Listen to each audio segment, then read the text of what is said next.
Selito tata fumo mbanza bitu bana bakutukula obula bakafulu watusikiriza.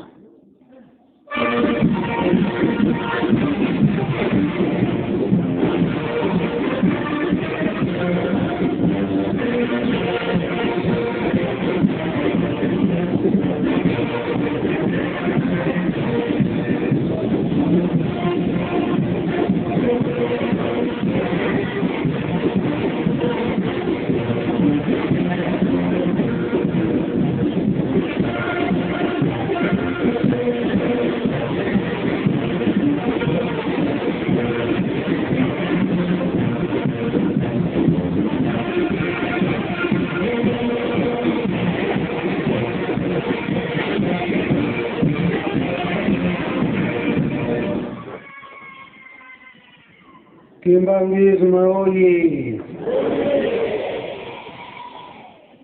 Kimbangismo oye. Kimbangismo oye.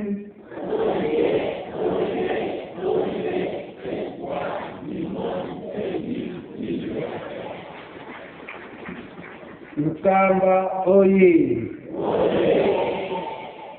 Mkamba oye. Mkamba oye.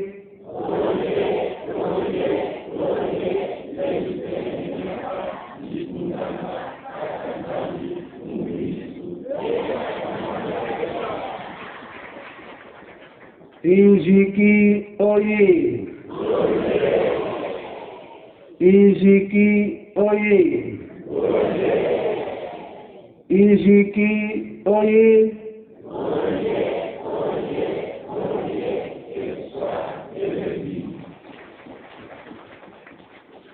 Papa Simo Kimba Mchangani oye.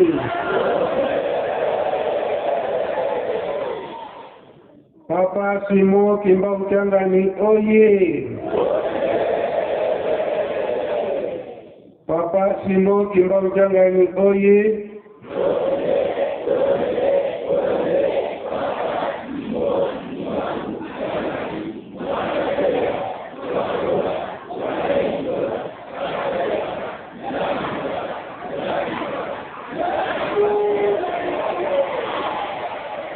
Kusimba, kumeka, yankele, kombo ya tata ya mwana pe tata Molimo Santo. Lelo ezalinde mikolo na mibale to mardi oyo toyebi ete banda batata bazalaki papa kisolokele papa de alunga na papa dangena kotima journée ya lelo ezaka ntango nyonso ya biso bajene na ntango wana koyoka malako ya batata pamba ke ntango tozali bana toza na baboti esengeli grand devoir na bango erote ya biso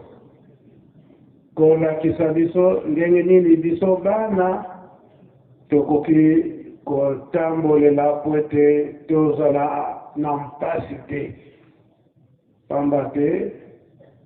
soki tozali koyoka toli na baboti te mpasi ekoya epai na biso bana esika wana mpe bakoko balobi soki baboti te bateyi bana te pasi wana mpe kozongela na bango koloba ete suki ekoya kotela bango kotela suki koloba ete bango mpe bakozala na mpasi pamba te boteyi bana te yango baboti mpe bakoki kotika biso te ntango nyonso bazali koteya biso bapapa baza koyebisa biso ntango bazalaki envie bokangami ya papa Simo Kimbango ake na likolo kuna na Lubumbashi kasi à partir ya Lubumbashi aza kotika bapapa te koteya bango jusqu'à ce que mpona mundele azala témoin et que solo papa Simoki Mbangu azokontinue koteya bana kokoma mikanda epai ya bana na ye à partir ya Lubumbashi apesi mpe na bato na kati na gouvernement bakende kotikila mikanda wana epai ya bapapa. Donc papa kisolokele papa de lungana mpe papa de ngenga continue kino lelo oyo mikanda wana ezali na maboko ya papa Simon Kimbangu Kiangani koloba ete bapapa bateyamaki mpe ntango nyonso epai ya papa Simon Kimbangu mpe mama Mwilu abanda kotika te mateyi ya bavala misato mpe bato nyonso oyo baza kolanda papa Simon Kimbangu mpe mama Mwilu mpe bavala misato toyokaka batémoignage na kisa oyo bazalaka na papa bango nyonso misato liloba ya mama Mwilu na bato oyo bazalaki pembeni na bapapa koloba ete tolingi te bomema bana na biso na banzela ya mabe.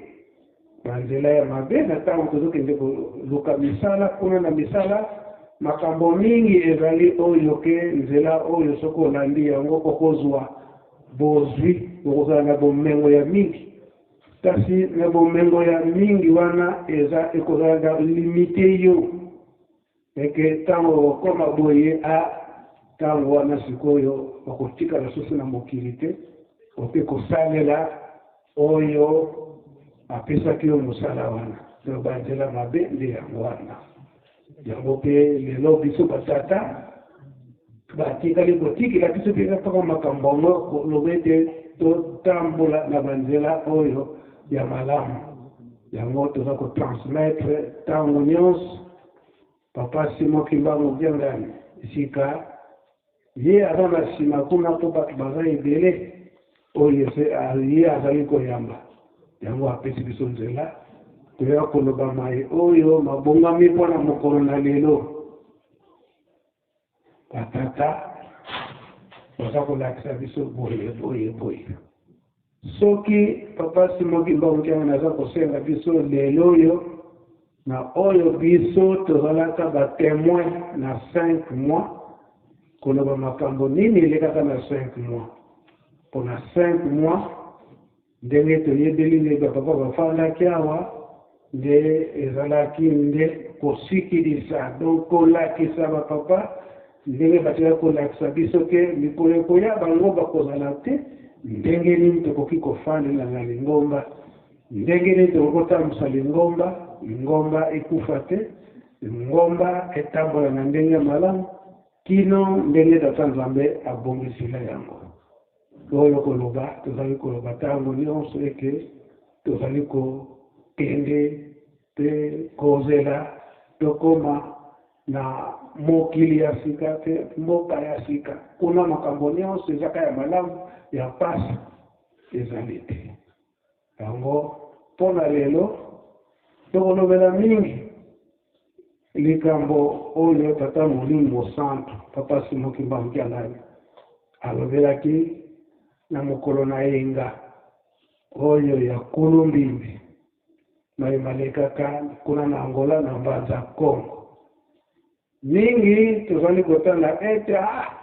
likambo yango papa Simon Kimbangu Kiangani abandi kopesa elaka banda kala te tokokendeke na biso te tokokende pe te me likambo tata Nzambe ndenge abongisila yango te tokokende kaka pamba te ezali nde elaka oyo bapapa batikali kopesa batikali kotika ya kokende na Kulumbimbi to na Mbanza Congo mingi papa ngenda bandaki kotambola na bisika nyonso wana abandaki kende kokundula basekret ya bisika wana yango tokokende mosika mingi te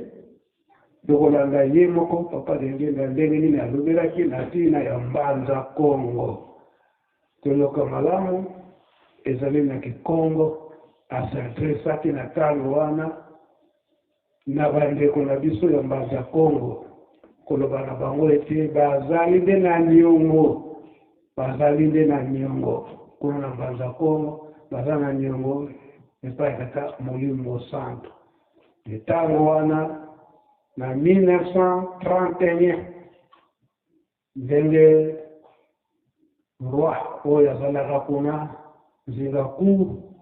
alobaka na oyo amemaka papa Dengeza kuna ke ozana na zuyo mabe pamba te ofandisi mutu ya boye awa na Mbanza Kongo pendant 3 jours ndala ebite omemisi ngai ngambo tolanda ye moko papa Fumalo papa Dengeza ndenga alobelaki yango Mbanza Kongo ye Mbanza Kongo ye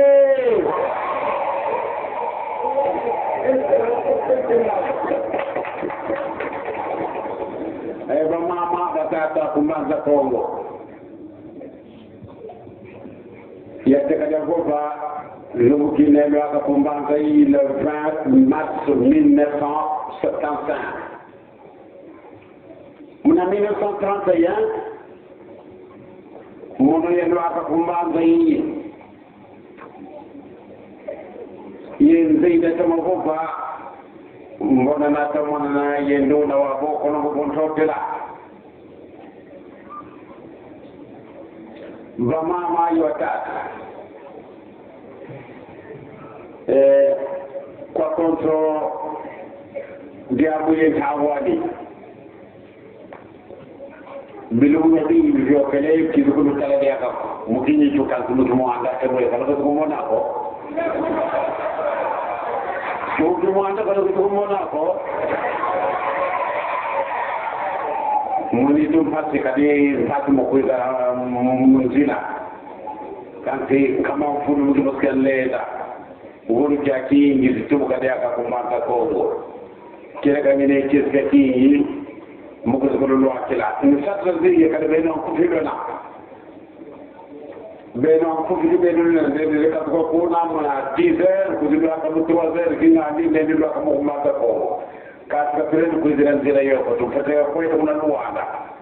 bo ko na luwanda de do kili to kala benna décembre yo ka luwanda bona konto ko widi je de beta ko abo ngile mona ntambo zingela la kona to de beta ko kabinda e mo mizilo aka ko manga Kongo mfatu vai ka ngende la ko wizi mfatu ko ende la ko soyo mfatu ko ende la ko ndamwe ndabo ndamwe fiu mene ya mikati c'est vrai en 1931 Mbanza Kongo watela di neni la kala kile kati njamu yina mfasoli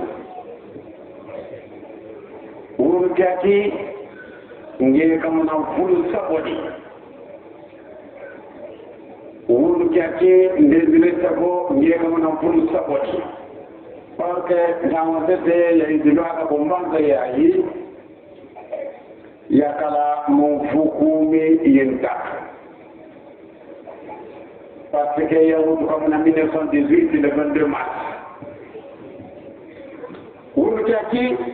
vous avez dit on dit nous comme le de uno nous avons beaucoup de la logo il y a mon autre que la massa bonso bona bayi ko gazo no la luanda il y a mon autre que la massa et le bon la ngoza zawi mfugundo ko kala ko Mbanza yayi boto izile ka ko katte ka batte ko zabi ka ko mo no mana ta ci mon kimba yale ka pilu biolo ke tak ci zolo tuduka de zo tela mo bien fu mo ke batte de ko ci sera ka de beto ci ko ela ka ci beno manani mona wonta donata ebe kati somo ko yaade kati somo le mono ita wala zete mwana papa simoni kimbako mfundo tera wa moni mbatu mutima njano mono ngere ko Mbanza yayi bona on fa za so ko to lela kala ndil mo bitato kan te ko muje kuma mu do gele ko dile ko Mbanza yayi bobo wu ko ci ko na mabi wu no ko kayka ka bo de ko clamote monon chuon zinga e ko ko ya de aka chuon zinga a ja budi le na ke kiesi ba ma de bata ko to ala to ko ngena ye no ko kala samonana mbati samonana ya family mo so ka samonana do ka tawe de ya mi mo to mo kana kadimba de ya yi ke ko ta to ka kati zai bi to ka ko to ba ta ma za o ri gi ci ka bo za bi ko ku de e dia ko de ya ni o to man ma ka ku ka za bi ci ka mo na mo ti so wa to iza ne donc ça c'est ça mo kana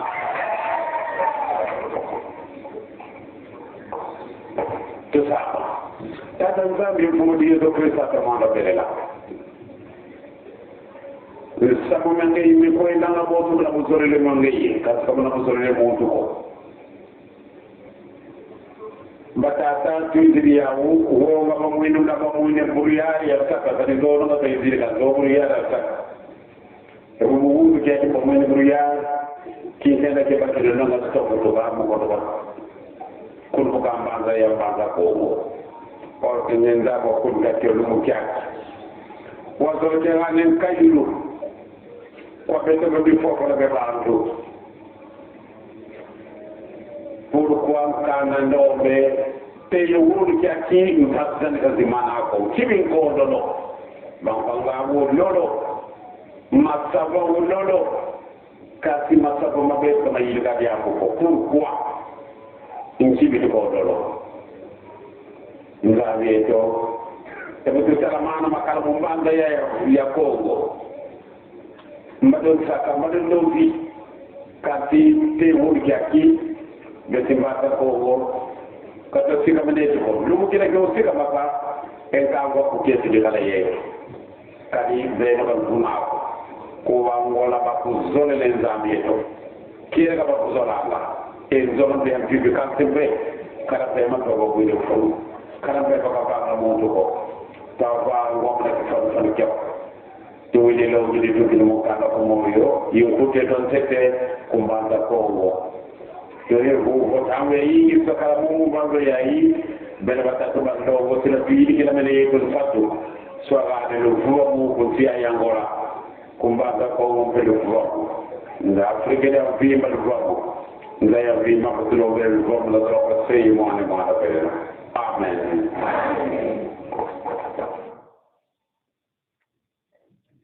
la jeune oye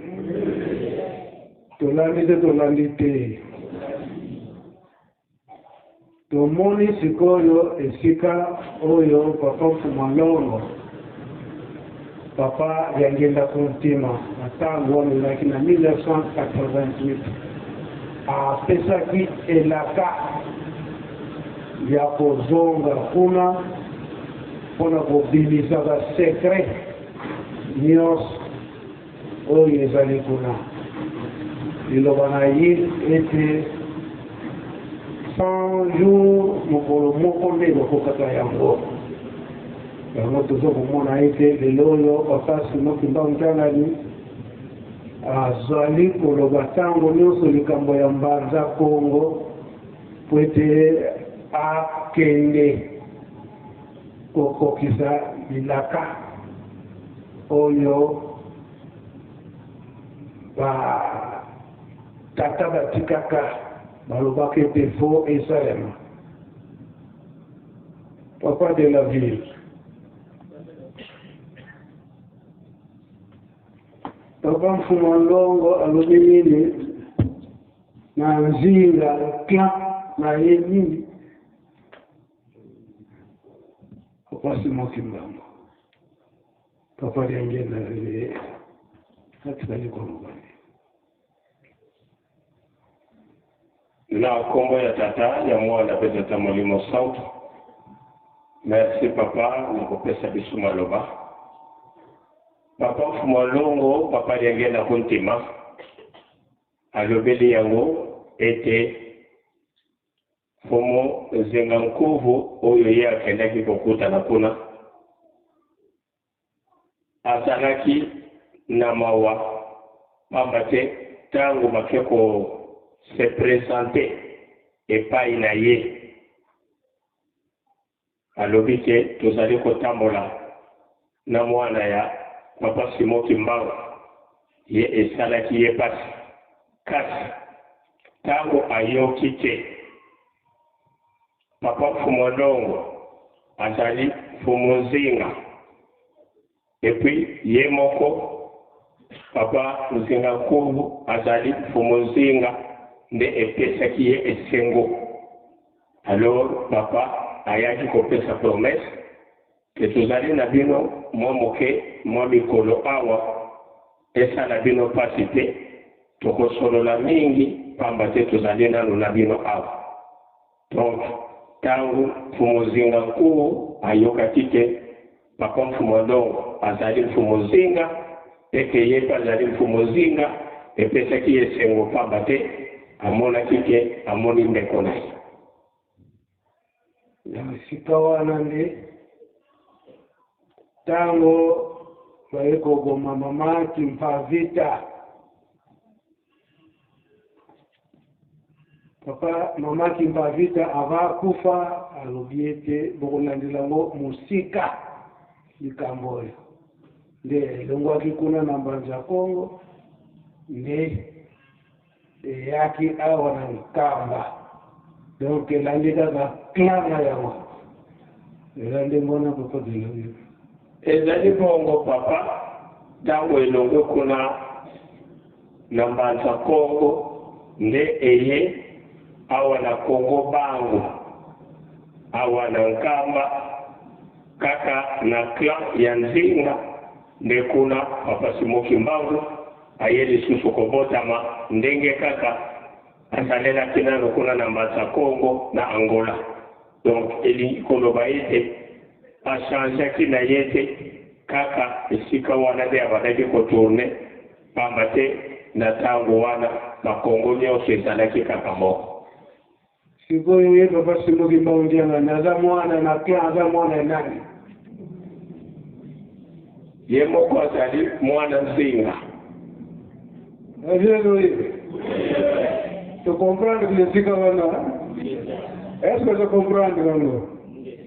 toka bila vile mbona na mukepo tokola tokomina ba clan mingi ba yiba kama clan te so to tuni o ba yiba clan ba ngote kale samisa baba ibele toka ibele bora sana musafika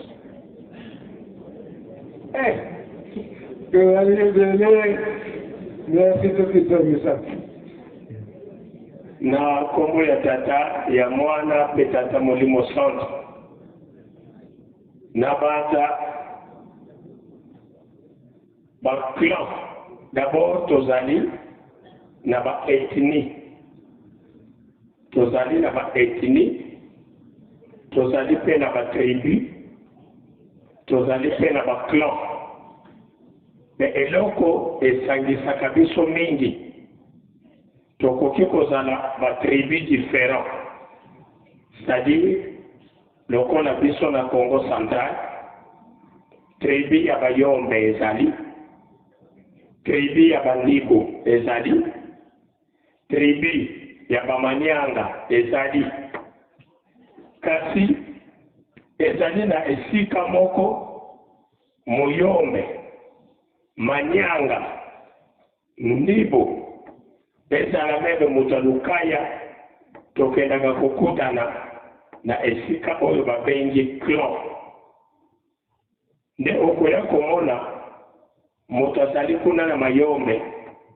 na azali na clan Mpudi tango okoma susu na Manyanga okekokutana susu clan wana okei na Bandibu okei susu kokutana clan wana nde ezali lokola bato bauti esika moko donc même famille. Alors papa Simon Kimbangu ye azali na clan Nzinga nde papa Simon Kimbangu Kiangani ye azali mwana Nzinga, c'est-à-dire batata na ye bazali bato ya nzinga ye mwana nde azali mwana na clan ya nzinga ndakisa ngai ndenge nazali awa nazali mfumwa nanga me nazali mwana mbenza donc tata na ngai azali na clan mbenza me ngai moko nazali mokonzi na clan nanga donc awa na bisingombe nanga tokoki koloba ndaza panzo donc nde tangu motanzinga nkubu amonaki ke nzoka nde azali elongo na ndeko na ye antuka esengo ezalaki makasi biso mpe baoyo nyonso tozali na clan zinga tovandi awa na nkamba toyebaka yango ke tozali bandeko ya tata nzambe esengeli bizaleli na biso ereflete ke c'est vrai biso tozali clan moko na tata nzambe awa mpe bandeko na biso ya Angola bazali banza Kongo oye banza Kongo oye banza Kongo oye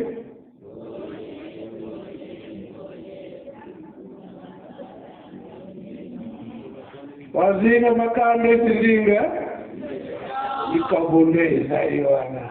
oyo tata molimo santo papa simo bimba mjangani azoloba ete foka kasi tokende kuna na kulumini esika oyo tolelaka miele nde jidesher na biso tonkutu na biso ya mayele nde etikalaka wana yango tozoyoka bakri ndenge tolobike mbanza Kongo wazinga makanda yezindinga koloba ete biso nyonso touta nde kuna ndenge ezali mpe na bana Israel okaka tembo eza ndenge wana Israel oye toyaka lisusu ya bana Israel yaka nane okatembo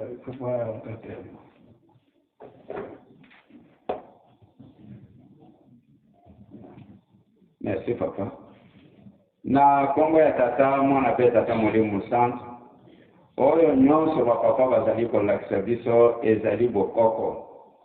Na bana ya Israel histoire ndenge toyebi dimanche papa alobelaki yango. Koko ya mabota nyonso ezali Abraham. Abraham aboti mwana ya elaka Isaac. Isaac na tour na ye mama ye kobota bamapasa. Jacob leki Esau kulutu. Tango Jacob azali kotambola aye kokutana na ange. Babelani na ye babundi na ye. Ange alobi tikanga i Jacob alobi na gotika yote. Soki opamboli ngai te. Suka ange apamboli Jacob alobi banda lelo kombo na ye ezali lisusu Jacob te. Okomi Israel. Israel kuna nde mabota ye kobima 12 oyo tozali kobenga 12 tribu d'Israël bamabota mosusu ezalaki na yango me libota ya elaka oyo ezalaki ya bokonzi ya tata nzambe ezali bana ya Israel kuna nde nkolo Yesu ayaki kobotama na libota wana histoire ya baklan banda kuna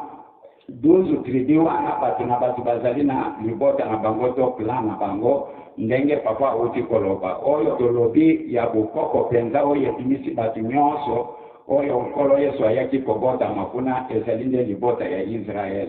Israel ezali kombo ya Jacob ndenge alongaki nde ange apambolaki ye achange kombo ndenge biso lelo tozali kobenga mabakimbangiste ezali kombo ya papa Simon Kimbangu tozwi yango biso nyonso bakimbangise tokomi ndenge bana Israel bazali ndenge biso lelo pe tozali na likambo ya tata nzambe oyo etali molimo mamuke bakonde siko kuna na mbanza Kongo ndenge nini biso tuyiko kombo biso nyonso bakimbangiste na mbanza kongo papa ndenge touti kolanda elaka oyo eutaki banda na kati ya Bible ndenge nkolo Yesu alobaki ete likambo oyo lokola bino bobebisi tokopesa yango na libota ya Esau babotoli na Jakobo bapesi na Esau koya ya tata molimo mosantu akokaki kokende lisusu na Israeli te aye epai na biso awa na libota ya bato mwindu nde akendaki kokomela kuna na mbanza kongo esika Babele ya kala ezalaki tango likambo yango elongwe kuna eye awa kaka na meme flawa na ndenge touti kolanda elongwe kuna eye awa ndenge papa yebisaka biso ke elongwe na mutu ekomi na mapeka ezali kaka na nzoto moko yango Israeli ya kala na Israeli ya sika biso nde bakimbangise tozali libota ya tata nzambe lokola Israeli ya sika ndenge papa alobi Babeli ya kala epanzanaki me oyo ya sika tozali kotonga nde yango oyo nkamba Nouvelle Jérusalem. Merci beaucoup Kozonga. Merci papa. Vas-y Noé. Tozui moi bouquet. Malgré que ce que les mambangu suivant l'air. Mais les Cambodais ils allaient des moines. Yango papa Simon Kimbangu ngani abali kote ya biso koloba ete tozonga na bukoko oyo tata Simon Kimbangu to comprendre na sika wana na bukoko oyo tata Simon Kimbangu pamba te ndenge tolobeli yango panza Kongo kuzinganga makanda izindinga ibuna nukle nyos euti kuna na mbanza Kongo sika soki tobebisi elakisi ete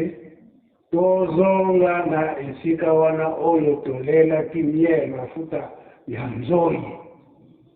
kote mayele nyonso wana ezongela biso yango papa Simon Kimbangu mpenga na vali insiste eke tozonga kuna na kulumbili kuna ye moko ayebi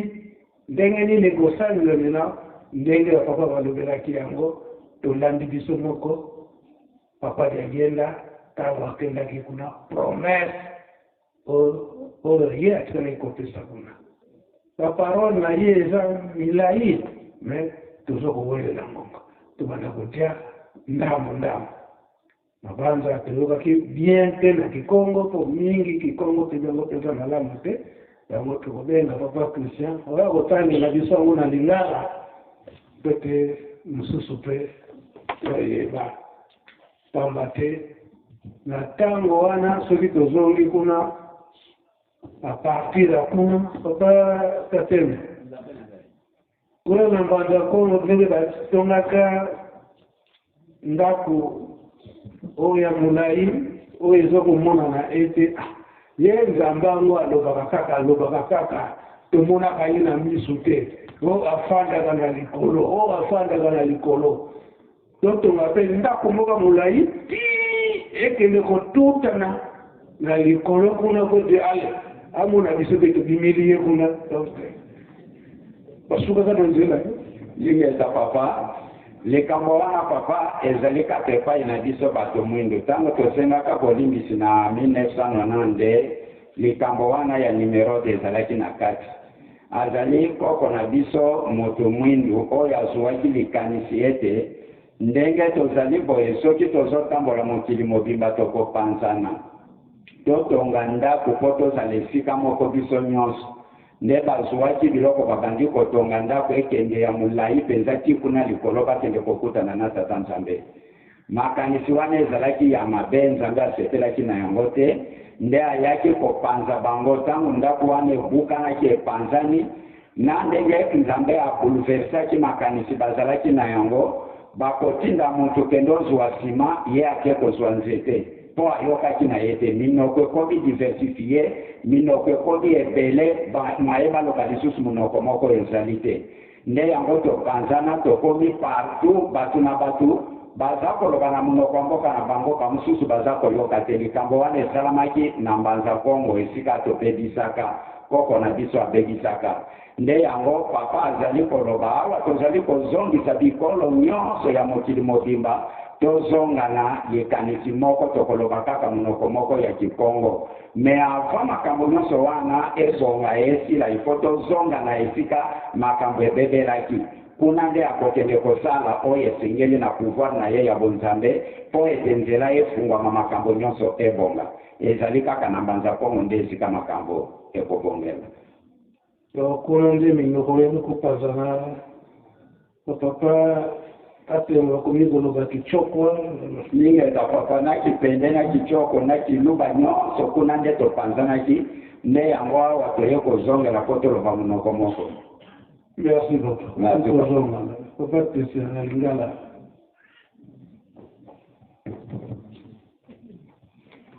Merci papa na kumba totalement na peta tango limo santu. Message de uti Holanda ya papa Fumalongo papa Lengenda Kuntima. Ezalaki le 14 janvier 1988 na Mbanza Kongo. Abandelaki na kosala siloba ndenge tobandaka Mbanza Kongo oye nde bazongisaki eyango na bango nde na maloba na ye alobaki boye batata na bamama na Mbanza Kongo nalobaki yango nanu ntango nayaki na mboka oyo na le 20 mars 1975 na 1931 ngai nakomaka na mboka oyo peko monana tomonanaka na oyo tobengi ntotela bamama na batata likambo nyonso ezalaka na ntango na yango mikolo eleki ebele nayaka lisusu kotala bino na bonzoto te me na molimo bozalaki komona ngai te nde bazongisaki tozalaki komona yo na nzoto ezali pasi mpona koya awa mpona nzela mikolo nkama mokolo moko kaka elongaka yango lelo oyo naye koniata lisusu mabele oyo ya Mbanza Kongo po bino bozali mosika te bino bozali pene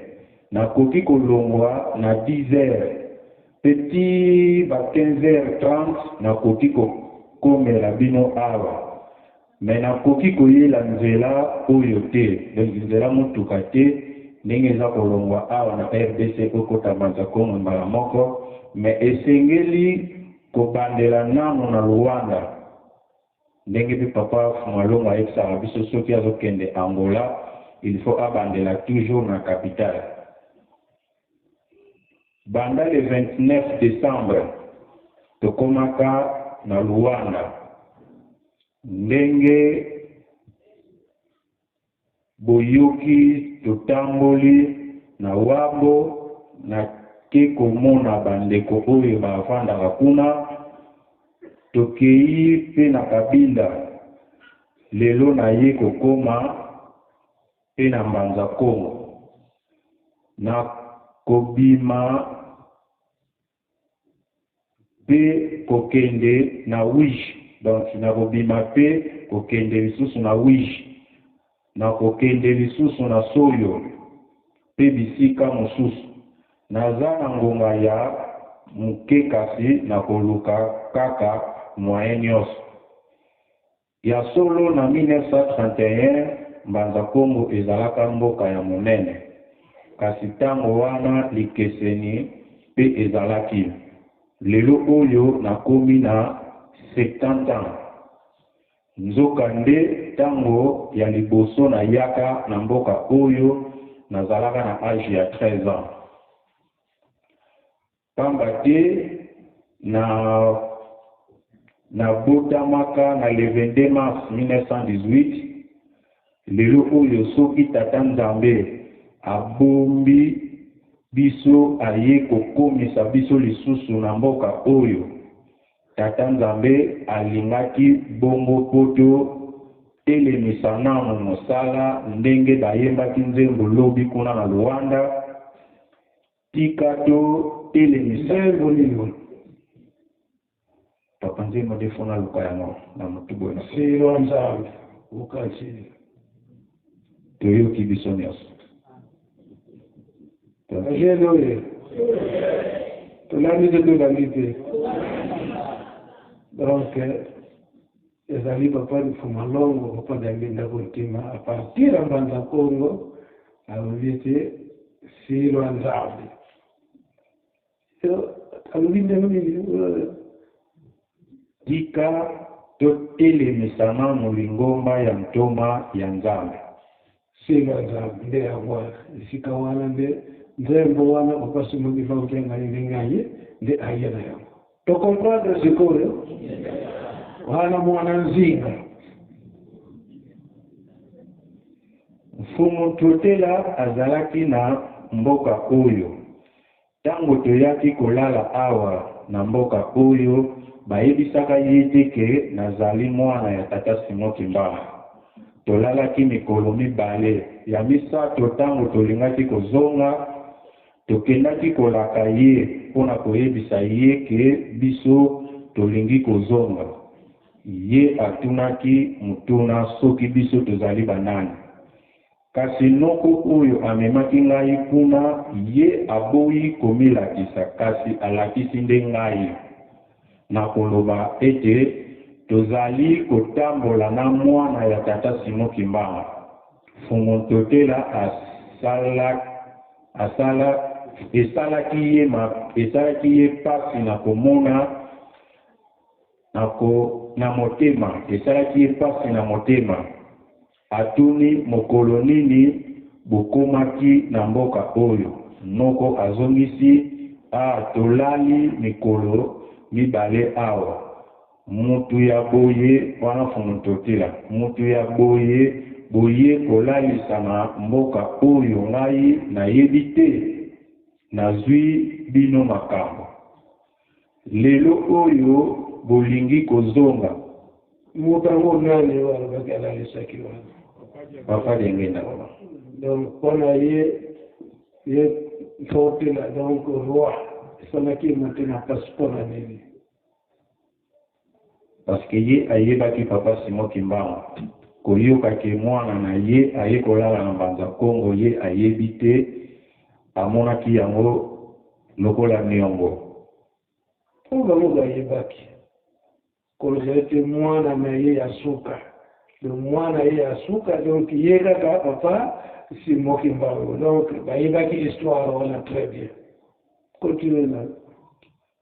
Mfumu Totela esalaki ye pasi na motema. Atuni mokolo nini bokomaki na mboka oyo. Noko azongisaki, tolali mikolo mibale awa. Nde alobaki mutu ya boye kolalisa ye na mboka oyo ngai nayebi te, nazwi bino makambo. Lelo oyo bolingi kozonga sima boye kolakisa ngai ye, eza malamu te. Nde papa Fumalongo a se présenter ke ngai nazali Mfumu Nzinga. Mfumu Totela pe ayekola koyanola ke lokola ngai pe nazali Mfumu Nzinga. Donc esika nde eyai kolembisa motema na ye, nde alakisaki esengo na esika wana ntango areconnaître ke ndeko na ye. Bamama pe batata, tozali kokende na liboso. Naza na bino awa lobi tokomonana samedi pe na ntongo pe tokomonana. Pomboka oyo na mitunaka soki biso touta wapi. Donc alobi pomboka oyo Mbanza Kongo, ye papa dengenda amitunaka soki biso touta wapi. Toyebi na biso te, mais kuna na liboso tokoyeba kasi lelo te. Tata Nzambe abongisa makambo na ye, tokomona yango kaka ekosalema. toyokani atuni toyokani nde bandimi bazongisaki ingeta. Donc tokoluka ntango tokosolola toyokani ingeta. Nde aya kokota na libondeli tokondela tata Nzambe Nkolo Yesu mpe tata Molimo Mosantu likambo na yo ekendaka ndenge elingi yo kasi ndenge elingi biso te. Tata toye na bango babangaki ntango bamonaki brillard elekaki, sinon toyaki banda lobi kasi tobangaki brillard ezalaki makasi. Lelo mpe ntango bamonaki brillard babangaki bakanisaki ke tokozongela na likolo tokokita na mboka oyo ya Mbanza Kongo te. Nzokande yo tata obongisaka yango ete lelo oyo tokozala na mboka oyo opesaki na mboka oyo opesaki yango libonza na biso bato ya pamba. Pona nini moto mwindo pasi na ye esilaka te, nini ezangi ye? Bato ya mayele ebele, basavant ebele, kasi basavant na biso basalaka eloko te. Pona nini ezangi biso? Tata Nzambe na biso soki totali makambo oyo ezalaka na mboka oyo ya Mbanza Kongo eza lokola liseki to ndoto, kasi kino lelo bato ya Mbanza Kongo nano basosoli te. Kasi mokolo oyo okososolisa bango liloba libota na yo ekozala na esengo po ete bino bokosaka te. Na Angola balingi yo Nzambe na biso, ya solo balingaka yo, kasi mpe Satana mpe aza na posa na bango mingi. Satana asala na ye mutu te. Biso tosalema na elilingi na yo. Toyoki mateya euti na mokanda na yo ya bomoi, bomengo na biso ya liboso na Mbanza Kongo. Tozali na elikia ete ntango molai tozali na mboka oyo bino misato ya bule okobongisela biso oyo tozali na yango posa. Okopesa mpe kimia na mokili oyo ya Angola. Na Mbanza Kongo mpe tosengi kimia, na Afriki mobimba mpe tosengi kimia. Mokili mobimba tosengeli yango kimia na Kongo ya Tata Mwana mpe Tata Molimo Mosantu. Amen. Papa tolai tosouleve point moko outai kolobela ndenge biso bandimi toyimaka. Papa lobaka kaka de temps à temps azokende Angola. Voyage ya liboso ya Papa Fumalongo na Angola na 1931 azalaki na âge ya 13 ans. Tango aye kozonga na 1957 ayaki kokoma na 57 ans. Voyage na ye ya suka na 1988 47 ans. 57 na 1975 voyage ya mibale azalaki nde na 57 ans. Voyage na ye ya misato ya 1988 akokisaki 70 ans. Nzokande ba age ezalaki nde komata, azalaki kozonga nsima te. Lelo po soki tolobi ke Papa Simon Kimbangu Kiangani ye kaka Papa Fumalongo, soki na bambula oyo eleki ndenge tolandaka bapromese,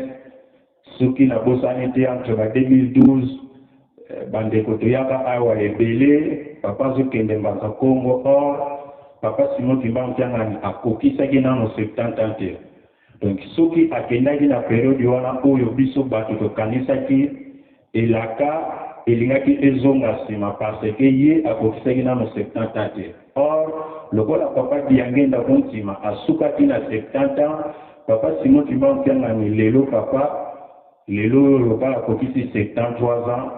tu dis que papa ce qui est dans la condition bino, à cause de la sous-simate, à aucun les bossos parce que, à l'équipe déjà âge où il y a souka, papa Fuman Longo, à ça il a qu'il voyage, il y a souka dans Banza Congo.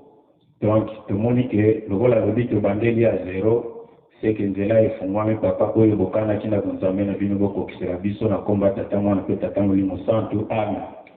Wana recherche ya jeunesse nayo.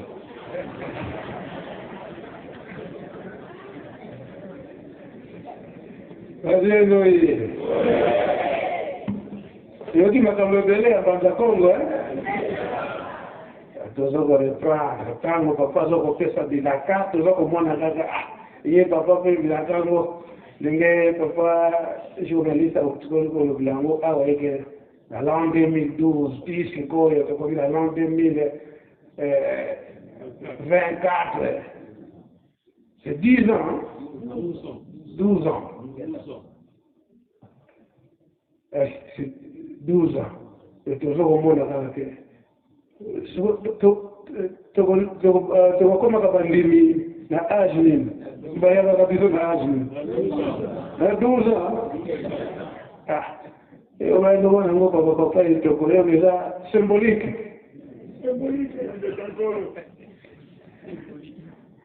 bon tozali kokende tozali koyekola nde makambo tata molimo santo papa Simon Timba mokiangani kaka na nzela wana mokolo yenga alobelaki makambo ya Banza Congo lobi lendi na ibondeli ya ntongo nsima libondeli aye kozela biso likambo ya Chamon po baka tembo oyo ozalaki awa ya koloba na ndenge nini ezalelaki bajeni oyo tokali kozoma yele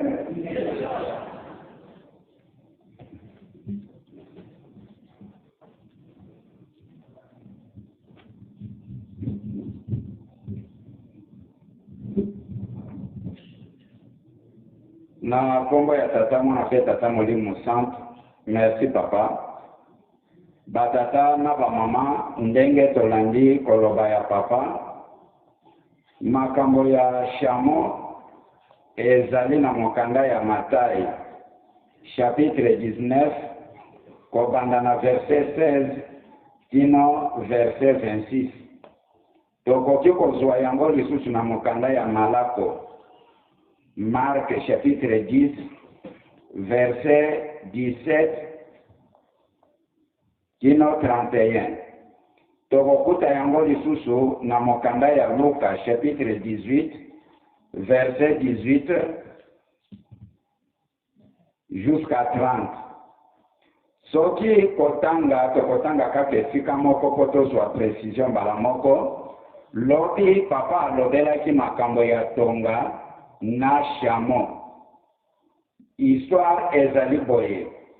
na mokanda ya Marc chapitre 10 verset 17 jusqu'à 30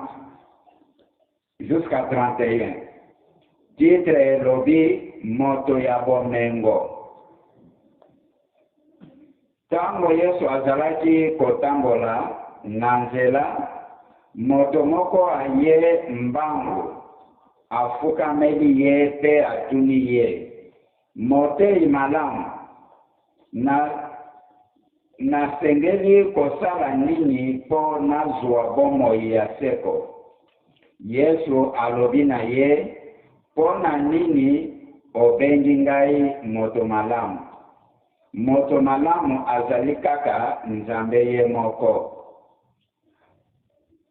Oyebi mibeko, koboma moto te, kosala kindumba te, koyiba te, kokosela moto makambo te, kozwa eloko ya moto na mayele ya mabe te, tosa tata na mama na yo. Moto wana azongiseli ye motei na tosaka mibeko wana nyonso banda bomwana na ngai. Yesu atali ye na bolingo pe alobi ozangi kaka eloko moko. Kende kotekisa biloko na yo nyonso pe pesa mbongo na bato bakelela. Wana nde okozala na bomengo na likolo. Sima yaka kolanda ngai. Kasi moto yango alembi nzoto po na maloba wana pe akei na mawa. Pamba te azalaki na bomengo mingi koleka. Sima Yesu atali bayekoli na ye nyonso. Pe alobi na bango, bato ya bomengo bakozala na pasi mingi po na kokota na bokonzi ya Nzambe. Bayekoli bakamwe po na maloba wana. Kasi Yesu alobi na bango lisusu, bana na ngai, po na kokota na bokonzi ya Nzambe ezali pasi. Nyama monene oyo babengaka shamo ekoki kokota na lidusu ya tonga ata moke te. Kasi ezali lisusu pasi mingi koleka po na moto ya bomengo kokota na bokonzi ya Nzambe. Bayekoli bakamwe mingi koleka, mpe bakomi kotunana, bongo nani akoki kobika. Yesu alobi na bango pe, atali bango pe alobi na bango, bato bakoki kosala yango ata moke te, kasi bobele Nzambe. Pamba te Nzambe akoki kosala makambo nyonso. Pierre alobi na ye, tala nanu biso totiki biloko nyonso pe tolandi yo. Yesu azongisi, nalobi na bino ya solo, soki moto atiki ndako na ye, bandeko na ye, mama na ye, tata na ye, bana to bilanga na ye, po na ngai, mpe po na sango malamu, moto wana akonzwa yango mbala kama moko koleka bandako, bandeko, bamama, bana, bilanga pe minyokoli na mikolo oyo. Kasi na mikolo ekoya akozwa bomoi ya seko. Bato mingi bazali sikoyo liboso bakokoma bato ya suka. Pe bato mingi bazali sikoyo bato ya suka bakokoma bato ya liboso. Na kombo ya tata mwana pe tata mwalimu musantu, batata pe ba mama lobi na kilte matinal ndenge papa awuti koloba bazali kaka mutu moko. Papa likambo ya monene oyo abinisaki avant to ya kokoma na likambo ya kamela poto comprendre ezali nini. Tango apesi mbote atuni bozali malamu tozongisi ndenge tosalaka. Papa alobi boutaki bipai na bipai boye na Yerusalemu ezali malamu. Me na kati ya misala na bachantier bozali komonana te. Bovandi awa na nkamba me misala bozali kosala te. Likambo wana ezali malamu te. Nzambe akosepela ndenge nini po asepelisa bino pe akotisa bino na nkembo. Sije penza ya monene oyo papa alobelaki mpona koya koloba likambo ya lidusu ya tonga. Alobi nkolo Yesu kuna na bayuda alobelaki likambo ya shamo, kamela na lingala. Ezali nyama ya monene. Papa atuni biso boyebi tonga, tondimi biso nyonso toyebi tonga. Ezalaka na lidusu esika bakotisaka singa. Atuni alobi nkolo Yesu kuna na bayuda alobaki kamela to shamo ekoki kokota na lidusu ya tonga. Ndenge papa ayebisaka biso ntango nyonso ke tozala très souple biso bakimbangiste, bandeko ya mangomba mosusu bazali kobundisa likambo ya tata Nzambe. Esika oyo totangi toyoki na version oyo totangi na lingala oyo balobi shamo ekoki kokota te na lidusu ya tonga. Me ba version mosusu kaka na lingala, me ba bible mosusu balobi ezali facile na shamo kokota na lidusu ya tonga. Baza ko ambuye ndenge wana bato bazosala ba bible ndenge bazolongola makambo kopakisa yango papa lobaki tosomba ba bible tobomba yango na bandako. Original na yango ezali soki okei na ba version mibale misatu mini okomona divergence ezali. Esika wana papa alingaye alobela biso nini toyoki histoire ya jeune mvwama riche akei kotuna nkolo Yesu alobi mokonzi maître moto malamu nasala ndenge nini po ete nakota na kokonzia likolo. Nkolo Yesu alobeli ye d'abord pona nini obengi nga moto malamu oyo azali malamu kaka papa yende tata Nzambe. Atuni sikoyo apesi réponse na question ya lobaki nasala nini po ete nakota na kokonzia likolo. Nkolo Yesu ayebisi ye ke batela mibeko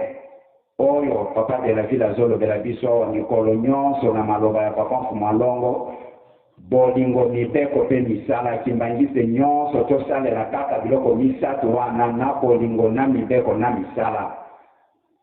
Tango nkolo Yesu alobi koyiba te, koboma motu te, kokosela moninga makambo te, tosa tata na mama na yo pe linga baninga na yo. Jeune wana alobi nkolo kunanga naza na problème te. Nyonso wana mibeko nyonso wana nasalelaka yango banda bomwana na ngai. Interprétation ya Bible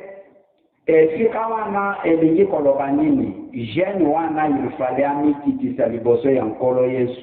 Me asali lokola orgueil ya mikumbisi alobi nasalaka makambo nyonso wana. Sikoyo nkolo Yesu atali na kati na ye azangaki bolingo. Nde ayebisi ye alobi lokola olobi osalelaka biloko nyonso wana kende zuwa bomengo na yo nyonso, teka biloko na yo nyonso, zuwa mbongo kabela batu oyo bakelela batu ya pasi bapotre. Yo pe otikala ndenge wana komsa olanda ngai. Ezali langage oyo nkolo Yesu azalaki koloba ndenge bapapa bazolobela yango lelo kaka ndenge pe bazalaki kolobela yango kuna na bayuda. Langage na bango kaka yango wana bazali na yango. Soki comprendre yango malamu te obungi.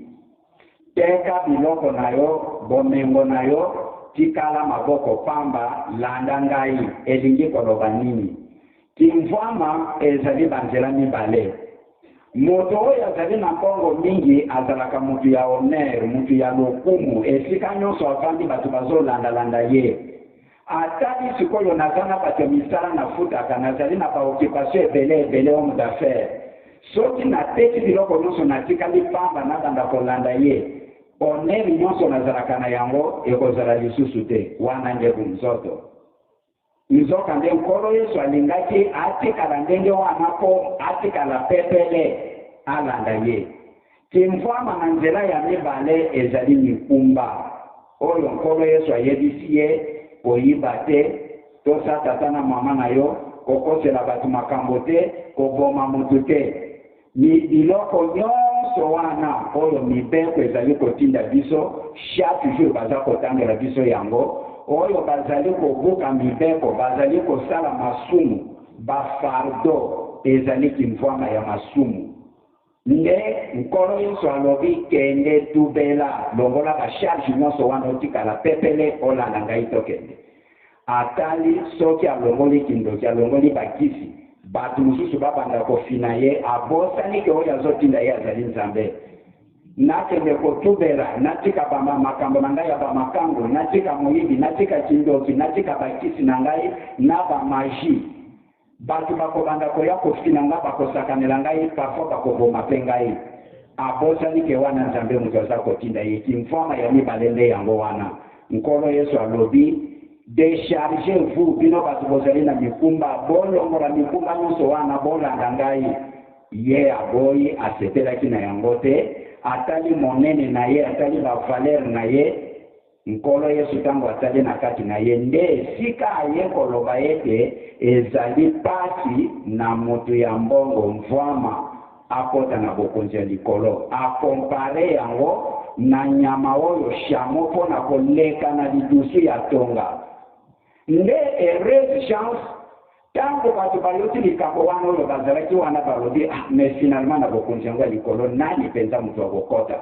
nkolo yesu ntango atali ndenge wana alobi oyo bato bakokoka te nzambe moto akokaka yango ce qui est impossible aux hommes est possible à Dieu esika nde aye kokonfirme ke non na pouvoir na ye ya konzambe akoki kolekisa shamo wana na lidusu ya tonga pamba te azali nzambe akoki kotransforme mutu mabe akokisa ye na nkembo soki atiki kosala mabe akoki kobongola eloko oyo ezali ya pamba akomisi yango eloko ya valeur ndenge alingaki asala na mutu ya mbongo wana atransforme ye abongola ye akoma moyekoli alanda ye me atali kimvwama na ye atali baheritage na ye ya mabe nde atutaki sikoyo Pierre ntango bayoki ndenge wana alobi makambo yango nzoka nde eza komplike lisusu boye ngai totiki bafamille totiki bilanga totiki bandeko totika bana toyebi te kuna baza ndenge nini sor na biso ekozala ndenge nini nde nkolo yesu alobi te mpo na bino oyo botika mabota na bino botikitiki bolandi ngai mokolo oyo ngai nakovanda na kiti na ngai ya bokonzi bino nde le 12 disciple oyo bokozala nzinga na ngai na bakiti mpona kosambisa le 12 tribu ya Israel bino nde bato bokosala mosala wana ayebisi Pierre ndenge wana lelo papa alingi aloba nini batata na bamama bakimbangiste papa mfumu alongo azali koyebisa biso boye touti bipai na bipai batribi différente ndenge papa auti koloba awa bikolo ya ndenge na ndenge baprovince bapays tosangani awa totiki bafamille totika bamosusu na bamboka bayebaka biso lisusu te tolandi bapapa papa azali koyebisa biso lokola bolandi ngai naza na esengo na posa na ngai ezali ke nakotisa bino na nkembo me bozala nde na bolingo bobatela nde mibeko bokoko oyo elabila azolobela mikolo nyonso awa totosa mibeko biso bato tovandi na Yerusalemi penepene na papa biso bato tozali bakimbangiste torespekte mibeko tozala na bolingo mpe tosala misala nde papa akonstate amoni ke tozali ebele awa me na bachantier tozokende te topanzani awa na ntongo tozongi na bandako mwaye tokende na misala ezali te nde papa aza kotuna awa botiki kose décharge bolongola biloko ya mabe bokangami kaka na makambo na bino wana na bolingo bozali te na bachantier ya misala bozokende te na mibeko bozokende te na nkembo bokokota ndenge nini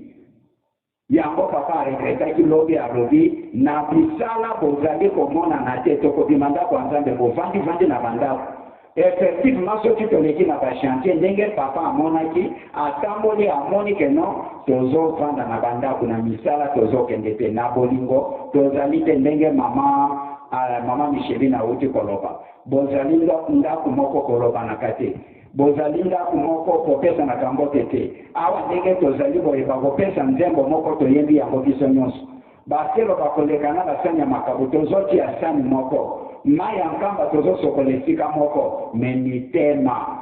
moto na moto atondisi kimvwama ya mabe na kati ya motema na ye mwaye bayokana na moninga ezali te yango papa azali kotuna na kosepelisa bino ndenge nini na kati ya bolingo bozali te mibeko bozali te misala bolingi kosala misala te tolongola makambo nyonso wana tozonga na nzela totikala pepele tolanda ye spirituellement po ete akoka kosepelisa biso esika wana ndenge papa alobelaki lobi nde papa ndenge asengi ke tozongela yango lisusu po toloba ndenge asengi eza koloba ndenge wana tomipesa na misala tosalela tata nzambe na solo na kati na bolingo tobatela mpe mibeko na kati ya Yerusalemi différence emonana mpo mokili bakolanda biso a partir ya mibeko bokoko oyo ya eglise timbangiste soki na mibeko tozali te na bolingo tozali te na misala tozosala te tokokani lokola bato oyo bazosambela te baza na bango libanda posa ya papa ezali ete asepelisa biso nyonso tozonga na nzela soki batindi biso misala tokende na misala komsa papa akongisa programme ya kosepelisa biso mokolo ya suka tokota na nkembo na kombo ya tata mwana mpe tata molimo santo tokoma nkembo. Merci papa révérend Katembo rikozona Wajenoyi tolandi te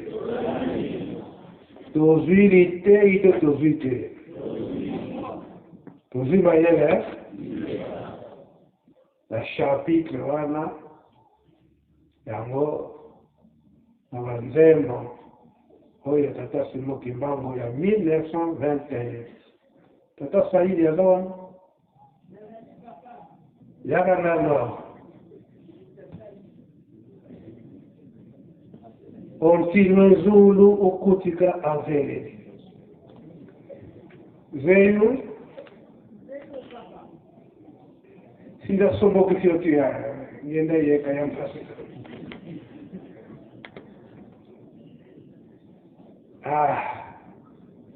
Kimbangizmo ye sikawa nembe tata molimo santo papa Simo Kimbangu ngana robete tozongela bukoko ya tata Simo Kimbangu yango toze kodécouvrir makambo ebele Ntine Zulu kutika babele diko polisi yami kemboka kubakotisa. Merci nkunga nao bakao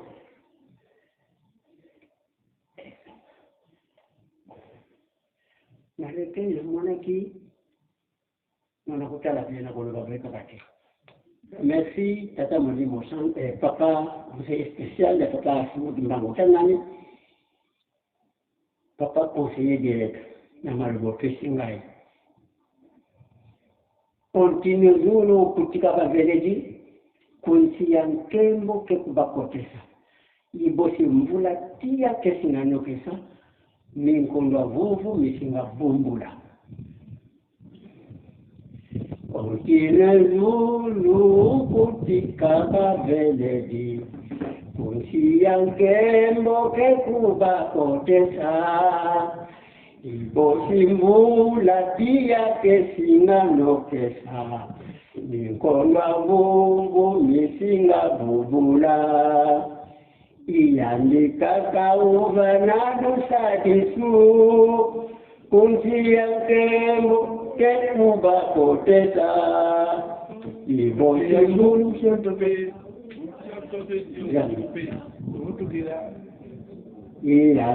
Continue Zulu kutika baveleji Kunsi ya nkembo kekuba kotesa Ibosi mvula tia kesinganokesa Nikondwa vuvu misinga bumbula Iyandika kauva na dusadisu Ngezulu kunsi ya totope Kana umbwa makawe na kutufunuko Zola kwa nzambi kwa sula kikilo Iyandika kauva na dusadisu Vantange Zulu kunsi ya totope Kana umbwa makawe na kutufunuko Zola kwa nzambi kwa sula kikilo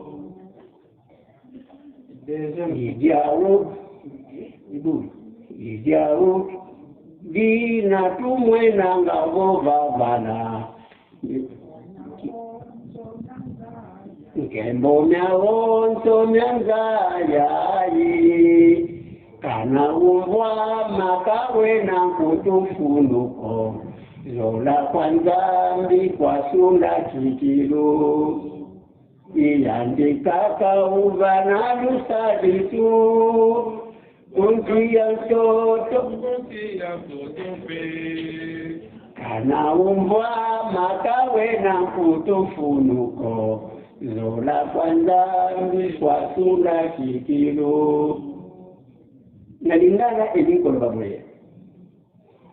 continue zuru kutika baveledi bokonzi ya likolo ekosangisa bapetri kunsiya nkembo kekubakotesa akokotesa bango na mboka ya bule continue zuru kutika baveledi kunsiya nkembo kekubakotesa ibosi mvula tia kesinganokesa ndena sima mvula ekobeta ya moto ibosi mvula tia kesinganokesa oyo bazali kondima bakobwakama na lifelo yango wana tomonaka ke pamba nkembo nyonso ya mokili oyo bomengo ya mokili ezali na tina te bolingo ya tata nzambe nde yango eleki iya kaka uvanali sadisu vantangezulu kunsi yanso ole ye kaka nde akopesa lisaliso vantangezulu kunsi yanso dote na likolo pe na mokili bomengo ezali na tina moko te bolingo ya tata nzambe nde eleki koleka papa conseiller direct conseiller spécial tata Molimo Santo na kanisi ma explication wana pesi avoir. Merci papa Saïdi, félicitations malgré la région à pied levé mais au coquille quand même tombez les papos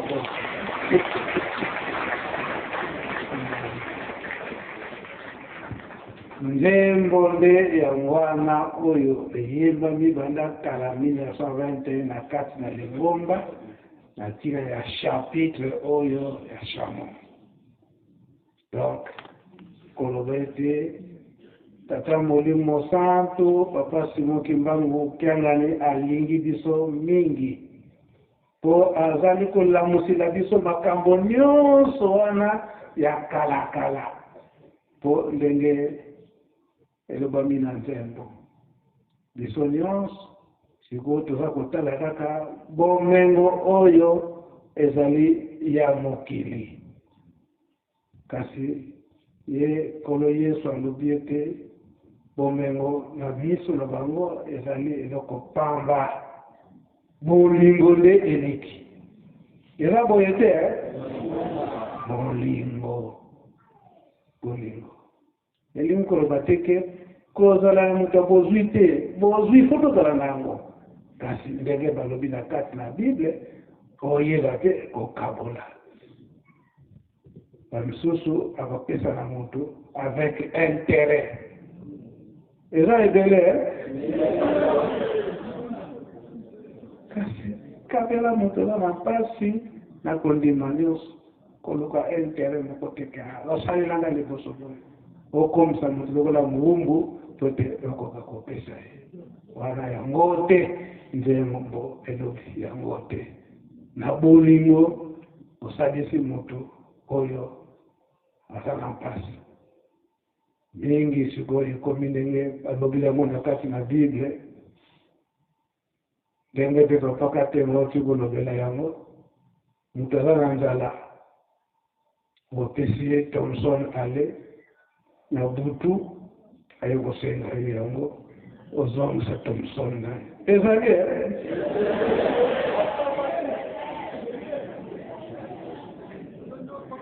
wana nde yango alobi na nzembo eke mvula ya moto ekobeta na bato ya ndenge wana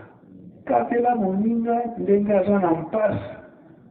ale apasi esili kasi na butu oke kobalukila ye ozo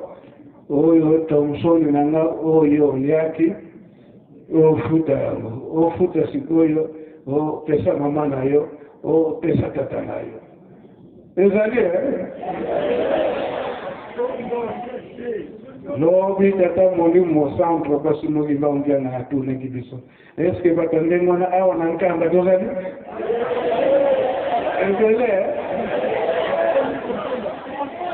basi moye bagajeta mwana uzwami babimisio na Yerusalemu c'est sans faute ya mokolo Yesu au tukolo Mars na chapitre 1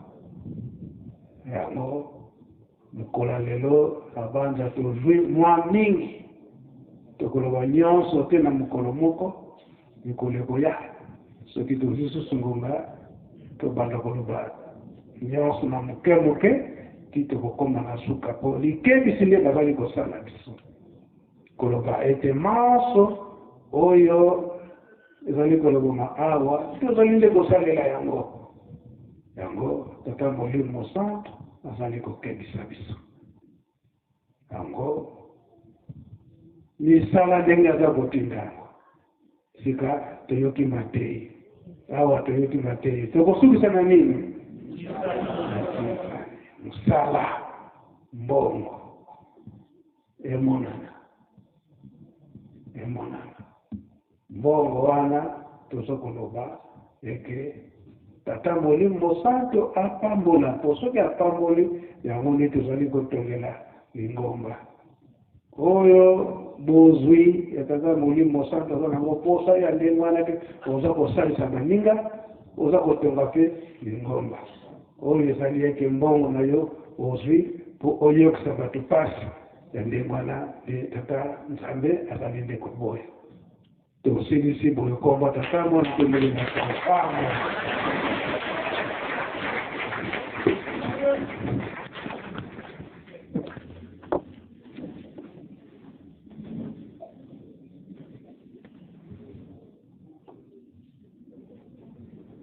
Ingangisi oye! Basel oye!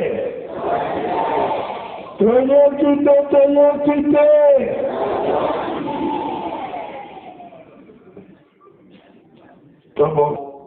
Totonda